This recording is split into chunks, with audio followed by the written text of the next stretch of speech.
Catatan ini untuk para perempuan yang mengambil peran sebagai anak dan atau menantu, istri dan atau ibu, saudara dan atau ipar, tetangga dan warga negara, yang berkarya, yang bekerja di luar rumah, memilih berdaya dengan sukarela sepenuh hatinya. Perempuan yang berkontribusi lewat berbagai bidang dan cara. Sebagian perempuan mengalami hambatan bahkan celaan harian dari lingkungan. Sebagai perempuan, sekedar membuat pilihan saja sudah menantang. Kita kerap didera perasaan bersalah walau memiliki tujuan mulia. Tidak sedikit perempuan yang cemas dengan kemampuannya sendiri. Tidak jarang malah menganggap rendah dirinya sendiri. Tidak heran, karena penelitian menunjukkan sukses berkorelasi positif untuk laki-laki, namun kerap membawa konsekuensi negatif bagi perempuan. Menjadi sukses dan disukai bukan hal biasa untuk perempuan, justru kerap bertolak belakang. Kenyataan di sekeliling menunjukkan, terkadang ambisi yang kita miliki dianggap bertentangan dengan tradisi. Pekerja perempuan yang mengupayakan posisi dianggap hanya memikirkan diri sendiri. Mereka yang berani unjuk diri seringkali justru dihindari.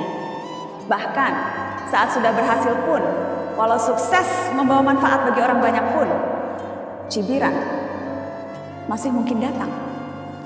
Menjadi berhasil bagi seorang perempuan bisa saja memicu hal negatif. Dianggap begini, dinilai begitu, ditakar macam-macam. Banyak yang harus diperbaiki. Tapi mari memulai dari diri sendiri. Tidak ada yang lebih tahu siapa perempuan selain kita sendiri.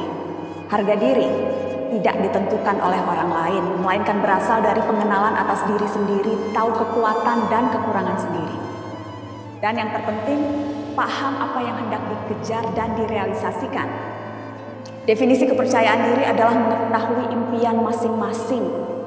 Mereka yang gagal menghargai diri sendiri tak punya kesempatan kedua untuk menilai orang lain, apalagi menghakimi sesama perempuan.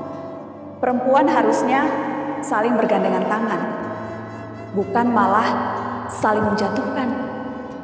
Mungkin karena kita melihat hidup sebagai ajang kompetisi. Karena perempuan punya keterbatasan ruang yang didominasi laki-laki. Jadi tanpa sering kita sadari, kita kerap khawatir, cemas, segalanya tidak pernah cukup untuk diri sendiri.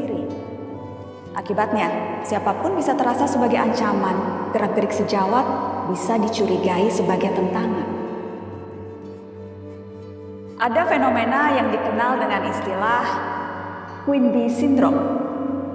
Hasil penelitian mengungkapkan, sekitar 58% perundung di tempat kerja adalah perempuan. Dan hampir 90% dari mereka memilih perempuan lainnya sebagai korban. Padahal menjadi positif bukan tanda kita lemah. Mendukung mereka yang berhasil bukan berarti kita mengakui kegagalan.